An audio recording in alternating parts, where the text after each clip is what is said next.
بسم اللہ الرحمن الرحیم۔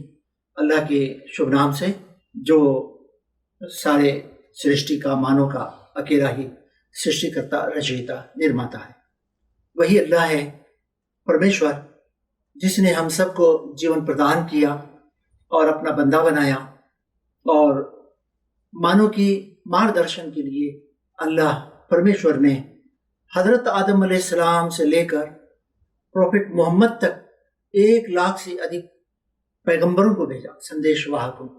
بھائیوں اور بہنوں، یہ مہینہ پروفٹ محمد کے جنم دن کا مہینہ ہے۔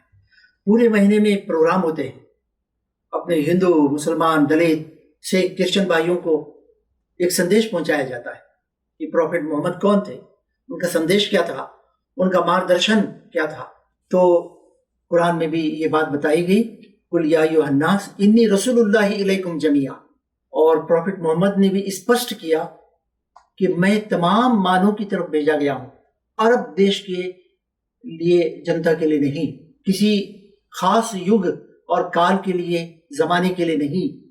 جب تک یہ دنیا ہے اس وقت تک، مہا پرلے سے کال تک، سارے مانوں کے لیے اللہ پرمیشور نے مجھے تم سب کے لیے پیغمبر بنا کر بھیجا ہے۔ یہ بات پروفٹ محمد نے اسپشٹ کر دی۔ آئیے ہم یہ دیکھیں کہ پریاورن کے بارے میں پروفٹ محمد کی شکشائیں کیا ہیں۔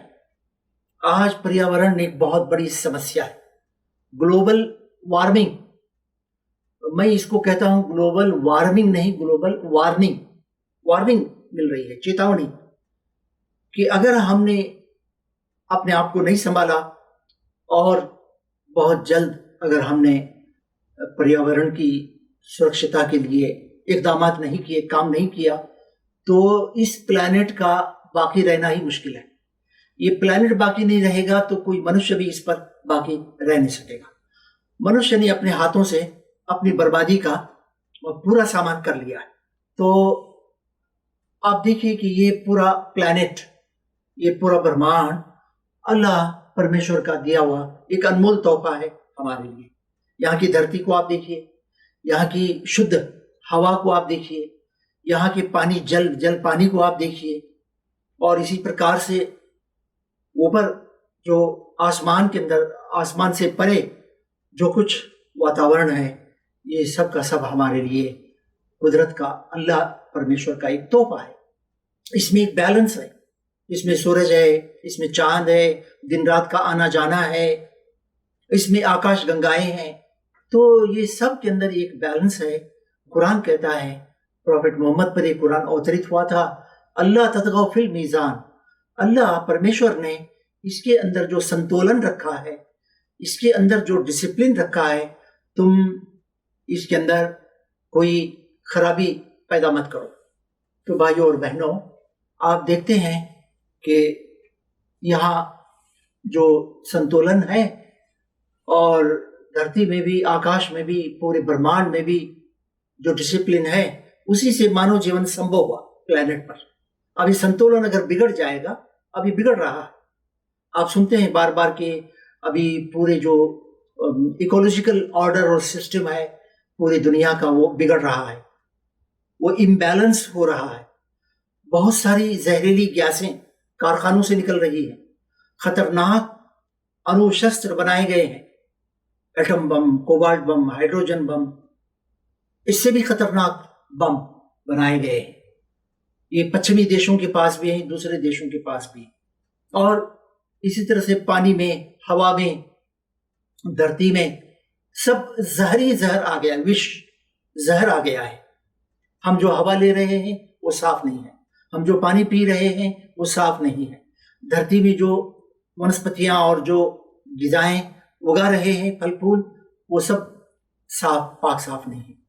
اس پرکار سے ہماری ندی، نالے، دریا، سمندر، سب کے سب زہر سے بھر گئے ہیں، اور کاربن ڈائی آکسائڈ جو ایک خطرناک گیس ہے، اس کا جو پرپوشن ہے وہ بڑھتا جا رہا ہے، اور جنگلوں کی کٹائی، درختوں کی کٹائی، ان سب کی وجہ سے اور حالات بد سے بدتر ہو رہے ہیں۔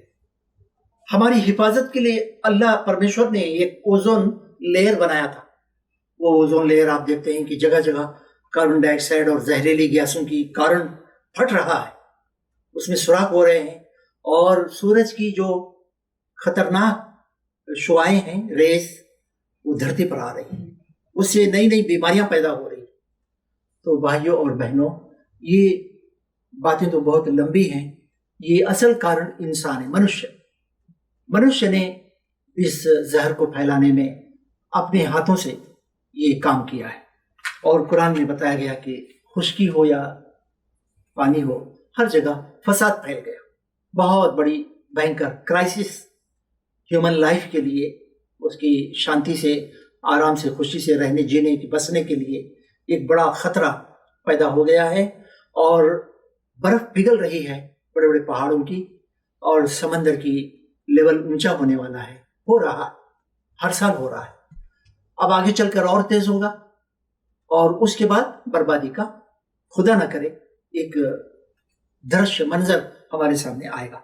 आज भी आप देख रहे हैं, बेवक्त बारिश हो रही है, तूफान आ रहे हैं, चाइना में, जापान में, हमारे भारत में लोग मर रहे हैं।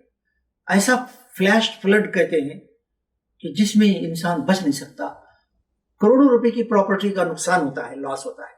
तो प्रॉफेट मोहम्मद सल्लल्लाहु अलैहि वसल्लम ने 1450 वर्ष पहले इसके बारे में शिक्षाएं दी। उन्होंने बताया कि दरख्तों को मत काटो, तुम्हारे हाथ में पौधा है, प्लांटेशन, वो पौधा लगा रहे हो, महाप्रलय हो जाए तो तुम उस पौधे को फेंको नहीं, लगाओ धरती में। प्रॉफेट मोहम्मद ने बताया कि दरिया के किनारे, दरिया में ठहरे हुए पानी में पेशाब न करो, गंदगी फैलेगी, इससे बैक्टीरियाज फैलेंगे, पर्यावरण खराब होगा। और इसी प्रकार से धरती की सुरक्षिता के लिए भी आदेश दिया। बहुत सारी तालीमात इस प्रकार की दी हैं। और रास्तों को साफ रखो, घरों को भी साफ सुथरा रखो, कोई गंदगी नहीं फैलनी चाहिए। पेशाब पैखाना करने के लिए कोई अलग जगह होनी चाहिए, दरख्त के साए में कोई ऐसा काम न करो। ये सारी शिक्षाएं प्रॉफेट मोहम्मद सल्लल्लाहु अलैहि वसल्लम ने दी, और कुरान के अंदर भी इन सब शिक्षाओं को बताया गया। और जो संतुलन अल्लाह परमेश्वर ने कायम किया है, ये पूरे के पूरे आकाश में भी, पूरे ब्रह्मांड में भी, मानव के जीवन में भी होना चाहिए। और इस प्रकार से वो खराबी हम कंट्रोल कर सकते हैं। गाड़ियां अगर हैं, कारें हैं, मोटर बाइक हैं, इन सब के अंदर हम देखें कि इनका धुआं ना निकले। और प्लास्टिक का इस्तेमाल कम से कम करें, हम न करें तो अच्छा है। प्लास्टिक की पॉलीथीन, प्लास्टिक जगह जगह, ये भी सब बढ़ा रहे इसको। और अभी एक रिपोर्ट आई है, उसमें बताया गया कि खाने पीने की चीज़ों में 40% हम वेस्ट करते हैं, पकी हुई चीज़ें। उसमें गैस का इस्तेमाल होता है, उसमें सामग्री, अनाज की बहुत सारी चीज़ें इस्तेमाल होती हैं, लेकिन वो वेस्ट करते हैं, फजूल खर्ची करते हैं खाने पीने में भी। इससे नुकसान ही नुकसान है, फ़ायदा किसी का नहीं। अभी वर्ल्ड हंगर इंडेक्स वो आया, वो बता रहा है कि 100 करोड़ इंसानों को भूख का उनको खतरा है, उनको खाने के लिए खाना नहीं है। और उसमें से 40 करोड़ ऐसे होंगे जो हो सकता है अगर खाना फिर भी ना मिले एक वक्त भी तो मर ही जाए। तो ये सब अपने हाथों की कमाई है। तो कुरान में कहा गया कि ज़हरल फसाद फिल बर्रि वल बहर बिमा कसबत अयदीन नास। भाइयों और बहनों, प्रॉफेट मोहम्मद सल्लल्लाहु अलैहि वसल्लम ने 1450 वर्ष पेशतर पहले मानव को ये सब गाइडलाइन दी कि वो अल्लाह परमेश्वर के रास्ते पर चले और अपने मन में, अपने जीवन में शांति लाए, और पूरे समाज में, परिवार में, और एक पूरे सिस्टम में, देश में शांति लाए। तो हमें इन सब शिक्षाओं पर गौर करना चाहिए और अपने जीवन में इनको लेकर चलना चाहिए। बहुत बहुत धन्यवाद आपका, शुक्रिया। और मुझे आशा है कि इस महीने में आप प्रॉफेट मोहम्मद की शिक्षाओं का अध्ययन भी करेंगे।